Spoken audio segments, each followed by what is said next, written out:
It's been called the Swiss Army knife of media players. Starting life in 1996 as an academic project in Paris, the Videolan client, or VLC, is now developed by contributors worldwide as an open-source project. For several years, VLC has been the go-to media player for the tech-savvy set, and it's our app of the week. Video can't be recognized by your media player? Chances are, it's going to run under VLC. And if you're a geek, it's already part of your regular arsenal. No other downloads necessary. The free and open source media player comes with support for nearly all codecs in existence. It can play back damaged files with missing or broken pieces, as long as some video and audio information is still intact. It's available on all platforms, PC, Mac, and Linux. There's a portable version that you can put on a thumb drive, for those times you find yourself in front of an unfamiliar computer. Playing back videos isn't even half the story. With a little know-how, VLC will even let you rip DVDs, convert videos, stream media to other computers, and even record your desktop. Find out just how versatile this little powerhouse is on the VLC wiki site at wiki.videolan.org.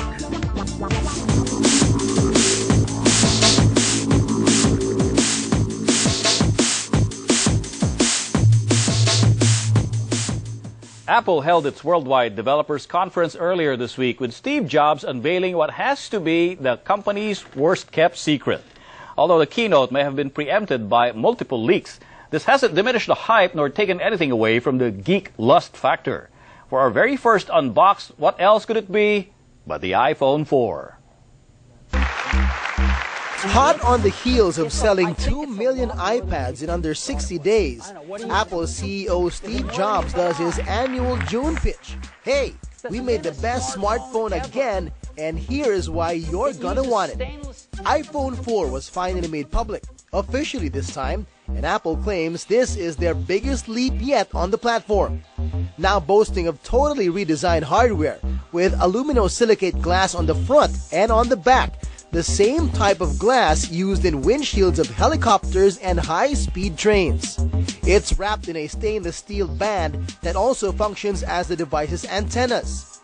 Again, I don't think there's another consumer product like this. When you hold this in your hands, it's unbelievable. So this is our all-new design for the iPhone 4. The iPhone 4 gets a beefed-up 5-megapixel camera with an LED flash. It can now record high-definition 720p video with Apple's touch-to-focus feature. Taking the HD video a step further, Apple showed off an iMovie app for the iPhone, making touchscreen video editing with pictures and themes a breeze. It's powered by the same A4 chip that Apple uses for the iPad, which Jobs says will make it faster and provide improved battery life. It runs on the new iOS 4, which introduces 100 new features, including multitasking. And the screen just got better. 4 times better, in fact. A 960 by 640 resolution on a 3.5-inch screen translates to a pixel density of 326 pixels per inch. Apple calls it Retina display, since the human eye can no longer distinguish individual pixels. Coupled with an 800:1 contrast ratio and in-plane switching technology, Apple claims this is now the clearest screen on a phone on the planet. Before he left the stage, of course, Jobs had his one more thing. Well, we're really pleased with it. But there is one more thing. With the front-facing camera as a dead giveaway, Jobs confirmed that Apple is now joining the video calling party. Only over Wi-Fi for 2010. FaceTime uses not just the front camera, but can also switch to use the rear camera. The caveat is, the FaceTime call can only be made between 2 iPhone 4 users. Pricing is the same for the 16 and 32GB models, with the most expensive hitting $299 with an AT&T plan. Other notable enhancements and changes are the use of a microSIM, larger battery that Apple says gives 40% more talk time, all in a package that's now 24% slimmer than the previous 3GS. It launches on June 24 in 5 countries. No specific date nor price was announced for the Philippines, but Singapore gets it in July. Globe, the partner of Singtel, which carries the iPhone in Singapore, has no comment on the launch date. One thing is for sure, the drooling has already begun.